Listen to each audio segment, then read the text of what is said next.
Travel to Taiwan soon? Well, as of October 1, 2025, may bagong digital online na ang Taiwan. It's called TWAC or Taiwan Arrival Card.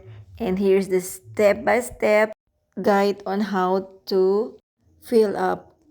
Una, i-google nyo muna ang TWAC or ang link nito ilalagay ko sa comment section. Pag nandun na, ayan, ganyan ang lalabas. Scroll nyo lang pababa. Pwede nyo na ito i-submit 3 days before ng travel nyo.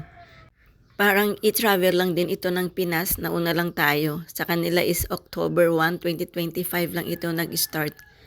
Ayan, just scroll it hanggang sa makita mo yung icon na start. Ilagay mo lang ang iyong email. Then, check your email for verification. And then, dun ka na mag-start mag-fill out ng iyong mga details, itinerary. At dun nga pala sa visa na may nakalagay, i-just put visa exempt. 14 days nga pala ang pwedeng mag-stay sa Taiwan as a tourist. Dun sa verification, just follow the instruction.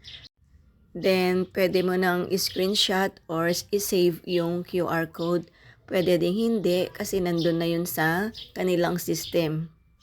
Pero mas mabuti na i-save na lang in case.